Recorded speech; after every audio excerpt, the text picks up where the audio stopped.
وارحمنا وأنت خير الغافرين فانصرنا على القوم الكافرين. رب اشرح لي صدري ويسر لي أمري واحلل عقدة من لساني يفقهوا قولي. اللهم إنا نسألك علما نافعا وعملا متقبلا ورزقا حلالا طيبا مباركا في الدين والدنيا والآخرة آمين يا رب العالمين. Alhamdulillah, segala puji bagi Allah Subhanahu wa taala atas limpahan nikmat barakat yang diberikan oleh Allah Subhanahu wa taala, terutama atas nikmat Islam dan iman, nikmat taufik dan hidayah, nikmat sehat afiah, nikmat dijadikan kita umat Nabi besar Muhammad sallallahu alaihi wasallam, nikmat diberikan umur panjang oleh Allah Subhanahu wa taala. Sehingga pada malam ini Allah Subhanahu wa taala mengumpulkan kita di tempat yang mulia, di tempat yang diridhai oleh Allah Subhanahu wa taala, di tempat yang insyaallah diturunkan rahmat dan barakah dari Allah Subhanahu wa taala. Maka di tempat ini Allah Subhanahu wa taala memberikan kita pahala yang sangat besar, ganjaran yang sangat banyak, derajat yang selalu diangkat, ditinggikan oleh Allah Subhanahu wa taala. Bahkan dikatakan oleh Ka'ab al-Ahbar rahimahullah ta'ala, beliau menyatakan, "Lau anna thawaba majalisil ilmi badalin nas laqtatalu alaihi hatta yatruka kullu dhi imaratin imaratah wa kullu dhi suqin suqah." Dalam majelis ta'lim ini Allah Subhanahu wa ta'ala memberikan pahala yang sangat besar, pahala yang sangat banyak. Namun pahalanya tidak ditampakkan oleh Allah Subhanahu wa ta'ala. Ibaratkan kalau dinominalkan dengan uang, pahala tersebut Allah berikan ratusan juta. Kalau dinominalkan dengan duit, ratusan juta yang diberikan oleh Allah Subhanahu wa ta'ala. Namun Allah tidak tampakkan pahala tersebut, Allah tidak terangkan pahala tersebut. Kenapa?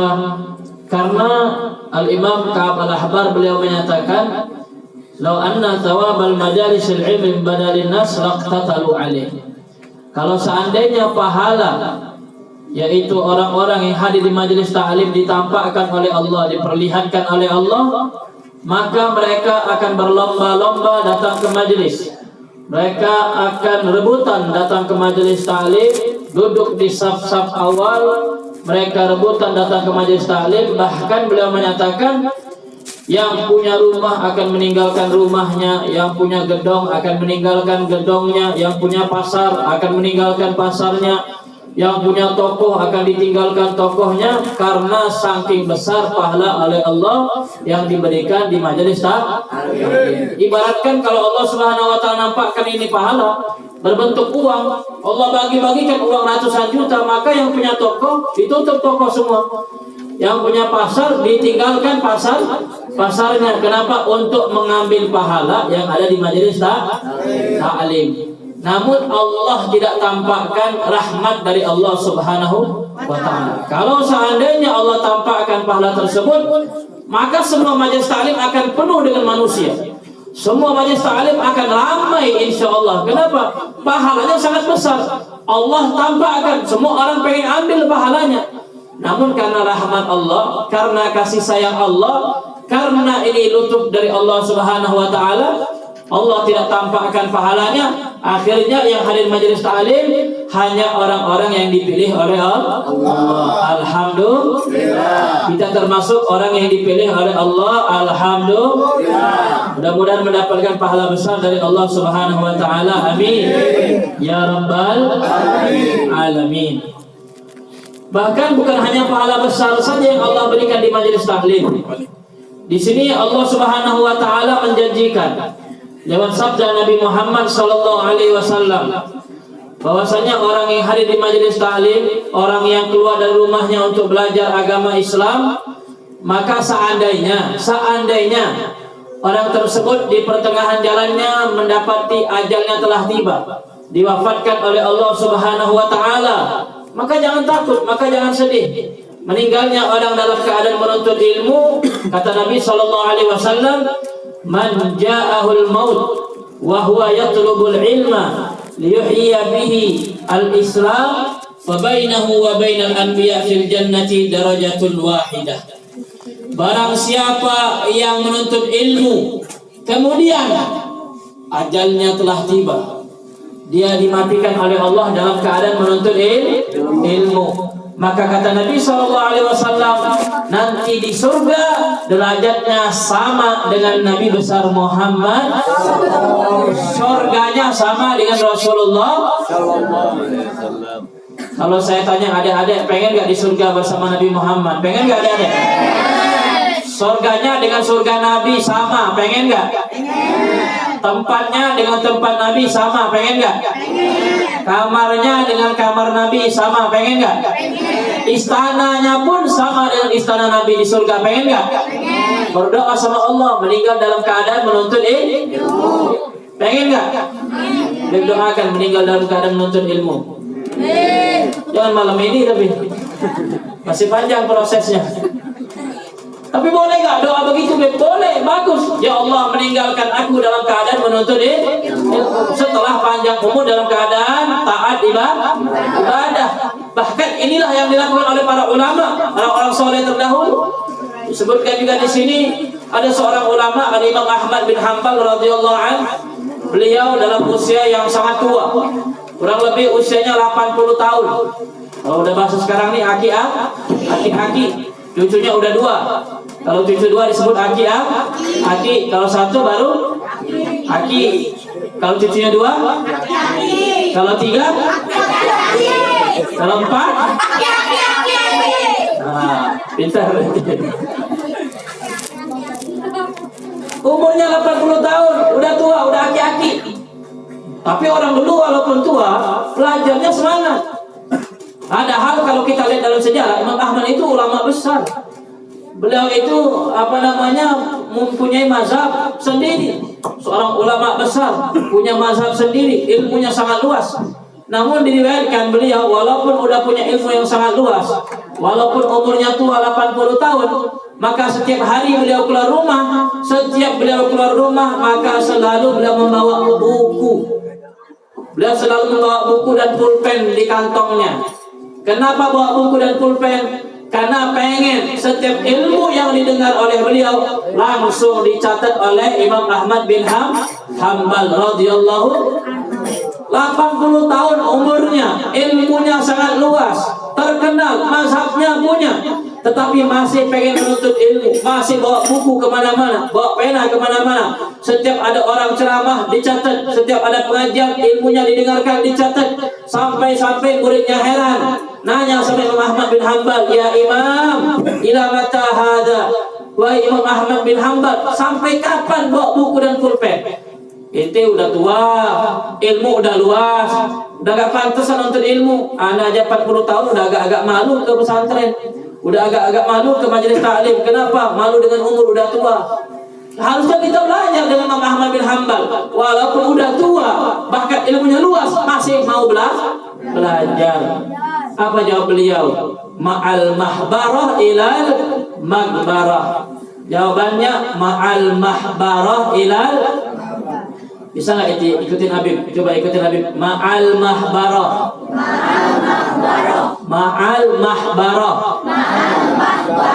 Ilal magbarah. Artinya. Tengarti. Tahu nggak artinya apa? Ma'al mahbarah, bersama dengan pulpen. Ma'a itu bersama. Ente tajlis ma'aman, ente duduk dengan siapa? Bersama siapa? Ana ajlis ma'al habib. Ana duduk bersama Alhamdulillah. Ma'a itu artinya bersama. Catat, anak-anak hafalin ma'a. Oh, ma'a itu bersama. Ana duduk bersama habib. Ana duduk bersama Pak Kiai atau pacar? Pak Kiai. Kalau duduk dengan pacar apa bahasa Arabnya? Ana duduk dengan pacar apa bahasa Arabnya? Ana ajlis ma'a syaiton. Itu bahasa Arabnya duduk dengan pacar apa? Ana ajlis ma'a syaiton. Mau nggak duduk dengan setan? Banyak-banyak duduk dengan pacar. Duduk dengan pacar sama dengan duduk dengan setan. Kata siapa itu? Bukan kata HP. Kata Nabi SAW, kata Nabi Muhammad, tidaklah berduaan seorang laki-laki dan perempuan kecuali yang ketiganya adalah sehat. Paham nggak? Berarti bahasa Arabnya pacar adalah buat status, viralkan. Bahasa Arabnya pacar kata siapa? Bukan kata Habib. Bandel itu. Jadi bilang bukan kata Habib. Nanti Habib dimarahin orang lagi. Nah, beliau menjawab ketika ditanya, wahai Imam Ahmad, sampai kapan kamu ini belajar? Sampai kapan bawa pena terus? Beliau menyatakan, ma'al mahbarah ilal makbarah. Aku akan bawa pena terus sampai makbarah. Apa makbarah? Nah, kita kan tahu ada makam. Makam itu bahasa Arabnya makbarah, kuburan. Makam juga boleh. Makam juga bahasa Arab. Tapi yang tepatnya kuburan itu bahasa Arabnya makbarah. Kata beliau, aku akan selalu bawa pulpen, bawa kertas, belajar sampai kapan? Sampai aku masuk dalam kubur. Masya Allah. Walaupun udah alim, walaupun udah tua, tetap beliau belajar. Kenapa? Karena beliau tahu ada hadisnya. Barang siapa yang meninggal dalam keadaan belajar, maka di surga akan dikumpulkan satu derajat bersama para nabi, khususnya bersama Nabi besar Muhammad. Jadi kalau orang meninggal dalam keadaan belajar, enak atau gak enak? Enak atau gak enak? Kalau meninggal lagi mondok di pesantren, enak gak? Biasanya kalau anak pesantren meninggal dunia, harusnya bapaknya atau ibunya sedih atau senang? Nah, kalau anaknya meninggal di pesantren, harusnya bapaknya sedih atau senang? Seharusnya sedih atau senang? Teganya nih. Seharusnya senang, seharusnya. Kenapa seharusnya senang? Karena Nabi mengatakan, barang siapa meninggal dalam keadaan menuntut ilmu, maka satu derajat dengan Nabi. Bayangin, kita yang amal banyak belum tentu bersama Nabi, tapi orang meninggal dalam keadaan menuntut ilmu, satu derajat bersama Nabi, khususnya bersama Nabi besar Muhammad.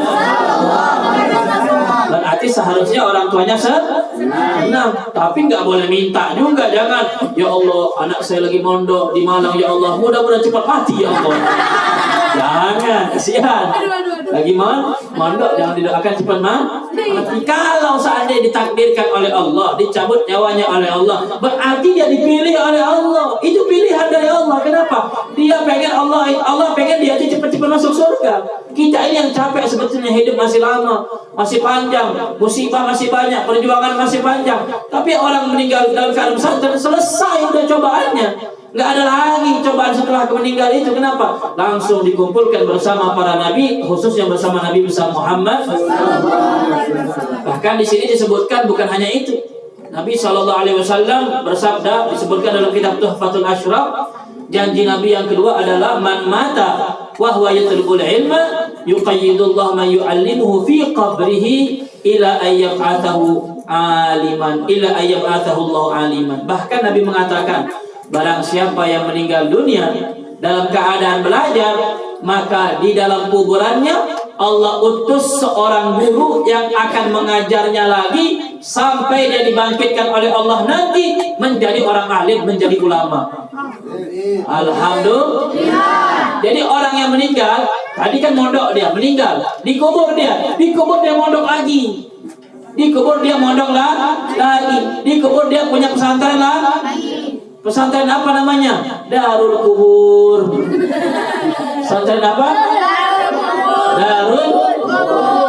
Bukan Darul Muhibbin. Jangan pesantren kuburan Darul Muhibbin. Itu nanti cabang kedua, Darul Muhibbin alam ghaib itu.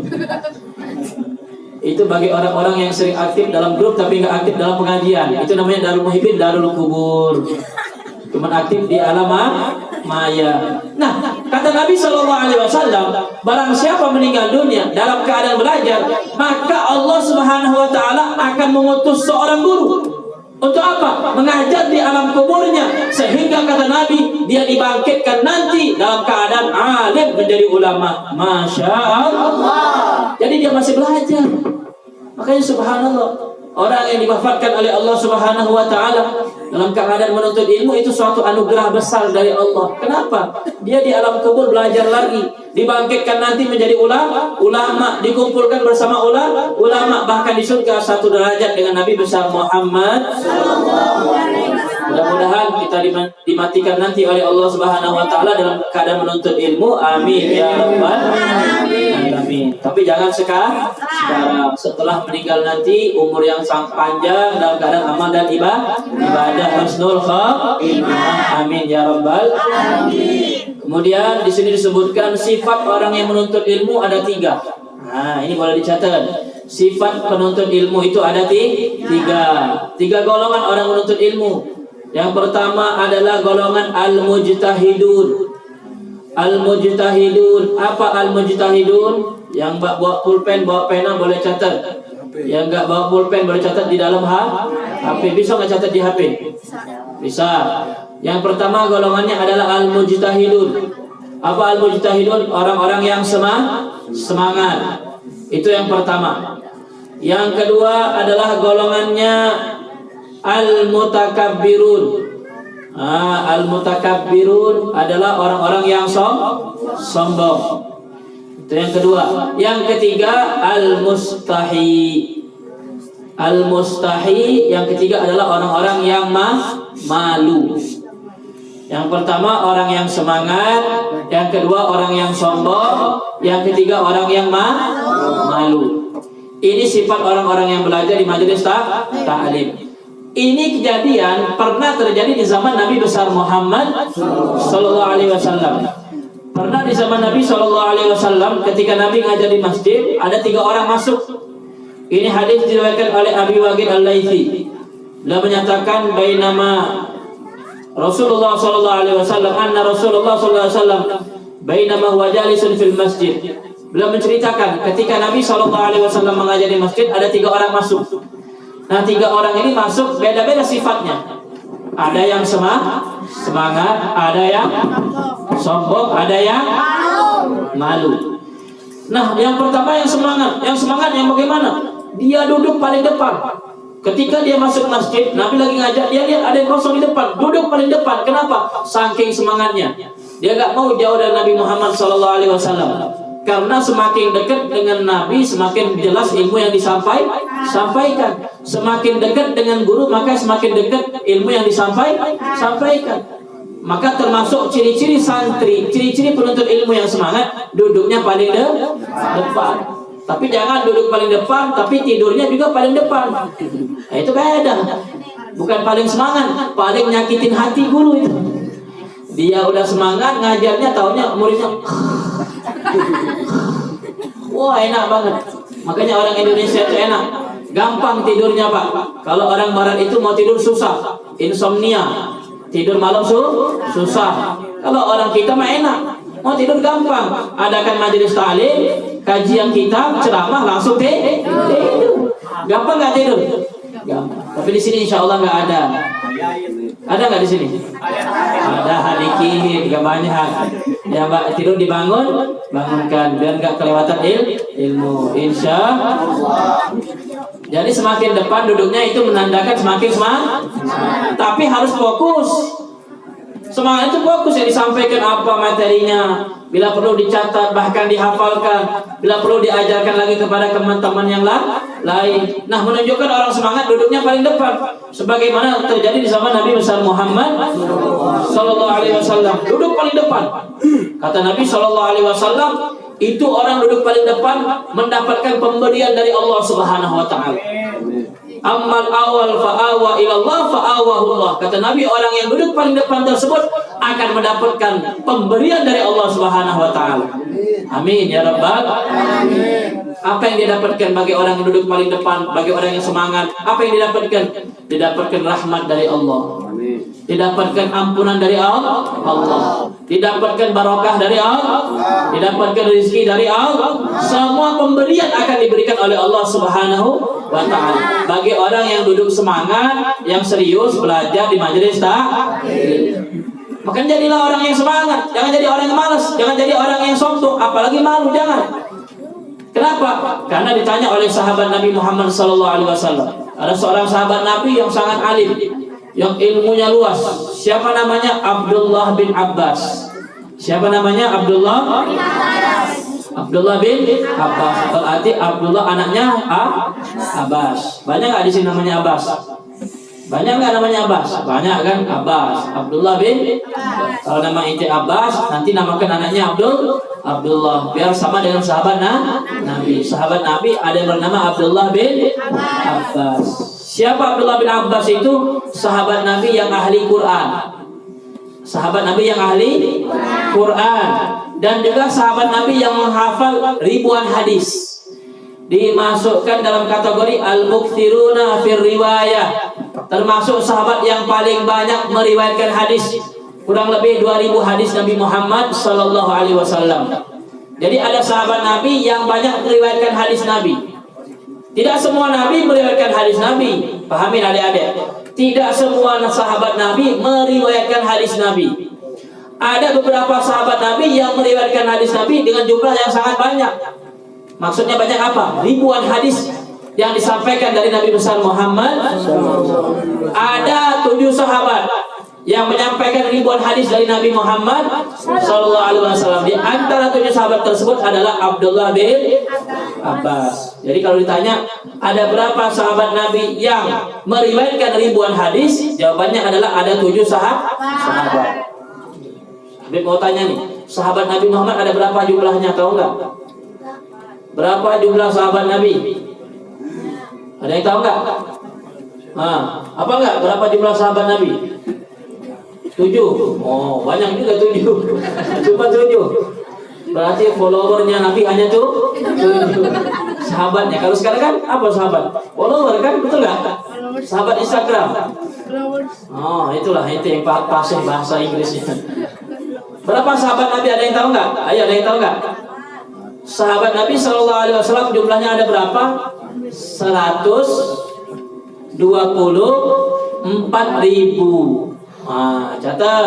Sahabat Nabi Sallallahu Alaihi Wasallam, kawan Nabi, teman Nabi, jumlahnya 124.000. Berapa jumlahnya?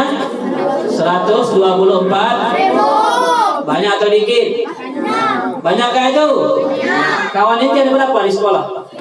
32. Itu kawan. Musuh ada berapa musuh? Udah cukup. Kawan itu cuma 30-an. Kawan Nabi Muhammad ada berapa? 124. Berarti Nabi itu gaul gak orangnya? Suka berteman gak? Suka pinjam duit gak? Ente suka pinjam duit. Makanya kawannya dikit. Yang suka pinjam duit sama teman, kawannya Nabi nggak pernah pinjam duit sama sahabat, betul nggak? Akhirnya kawannya biasanya yang suka pinjam duit kawannya, berarti yang dikit kawannya suka pinjam. Sadarlah itu. Sadarlah dari sekarang. Rasulullah SAW kawannya banyak. Kenapa? Karena kau suka pinjam duit. Bahkan suka memberikan duit kepada orang yang membutuhkan. Makanya orang yang banyak kawan biasanya itu orangnya baik.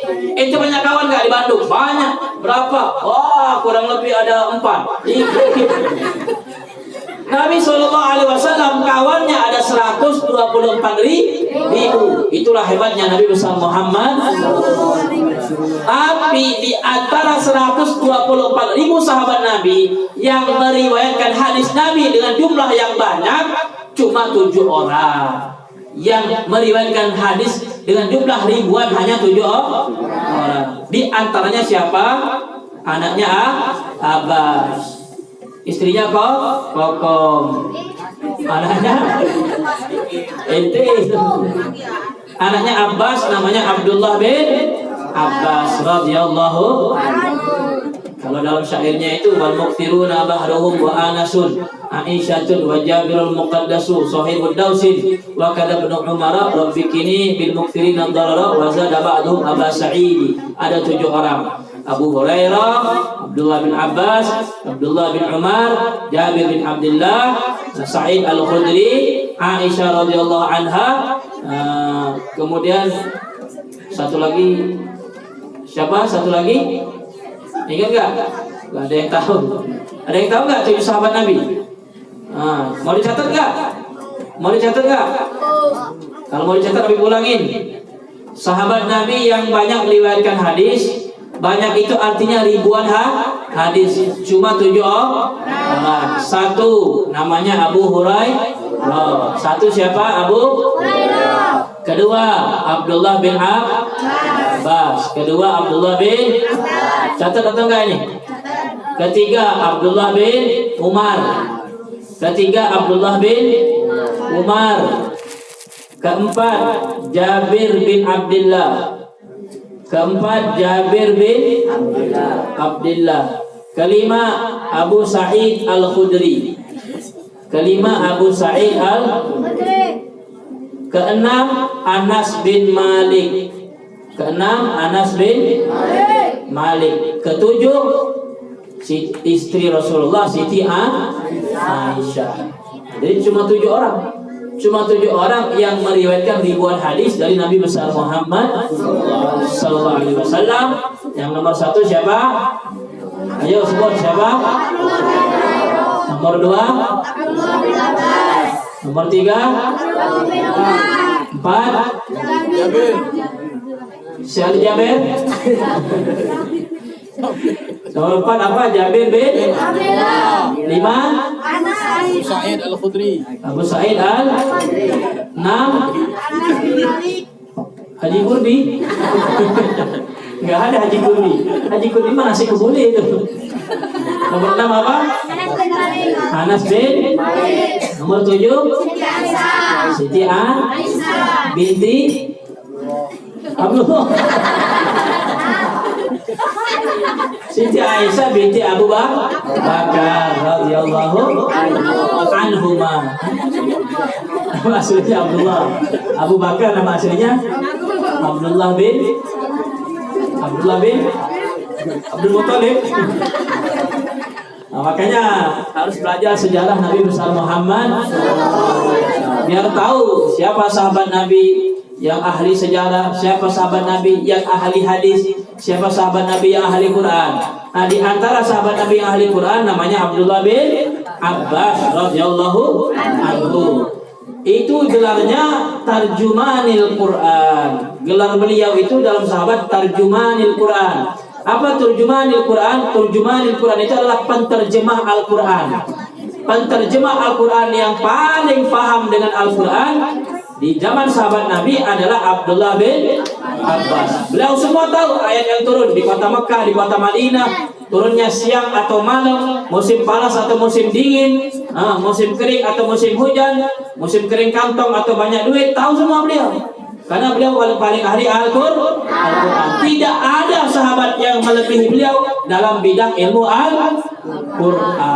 Kenapa begitu, Beb? Karena beliau mendapatkan doa dari malaikat Jibril. Bukan malaikat Jibril, doa dari Nabi Muhammad SAW yang diaminkan malaikat Jibril. Nabi mendoakan, Allahumma faqihhu fid din wa 'allimhu ta'wil. Ya Allah, jadikan Abdullah bin Abbas ahli dalam agama dan juga ahli dalam takwil Al-Quran. Makanya beliau menjadi satu-satunya sahabat yang pandai Al-Quran, yang ahli Al-Quran berkat doanya Nabi besar Muhammad. Kenapa kita cerita beliau? Cerita beliau balik lagi masalah menuntut ilmu. Beliau ditanya oleh anak muridnya, wahai Abdullah bin Abbas, kenapa engkau menjadi alim seperti ini? Bagaimana engkau bisa sukses seperti ini? Beliau menyatakan, aku bisa sukses dengan semangat. Bagaimana semangatnya? Beliau mengatakan, bikaffin badul wa qalbin aqul wa lisanin saul. Aku korbankan semua waktuku untuk belajar. Aku korbankan semua hartaku untuk belajar. Kemudian aku selalu bertanya kepada ulama. Setiap ada masalah nggak paham langsung ditanyakan. Yang ketiga, dengan akal yang cerdas, dengan akal yang baik, itulah menyebabkan beliau menjadi ahli agama. Mudah-mudahan kita menjadi orang-orang yang semangat dalam belajar ilmu agama, menjadi orang yang pandai agama, yang menjadi orang kebanggaan Nabi besar Muhammad Sallallahu Alaihi Wasallam, yaitu golongan pertama orang-orang yang semangat. Adapun golongan kedua dan ketiga, insya Allah kita akan hadir di minggu yang akan datang, insya Allah. Berdoa kepada Allah Subhanahu Wa Taala mudah-mudahan diberikan ilmu yang bermanfaat, ilmu yang barakah, diberikan semangat dalam menuntut ilmu agama. Insya Allah disambungkan terus kepada Nabi besar Muhammad Sallallahu Alaihi Wasallam di dunia, di alam barzah sampai di akhirat. Amin ya rabbal alamin. Allahumma hdina bihudak waj'alna mimman yusari'u fi ridhak wa la tuwallina waliyan siwak wa la taj'alna mimman khalaqa amraka wa 'asak wa hasbunallahu wa ni'mal wakeel wa la hawla wa la quwwata illa billahil 'aliyyil 'azim. Allahumma 'allimna ta'wil wahdina ila sawa'is sabil bi rahmatika ya arhamar rahimin. Rabbana atina fid dunya hasanah wa fil akhirati hasanah wa qina adzabannar. Sallallahu ala nabiyyika sayyidina Muhammadin wa ala alihi wa sahbihi wa sallam. Alhamdulillahi rabbil alamin. Wa qul sirril Fatihah.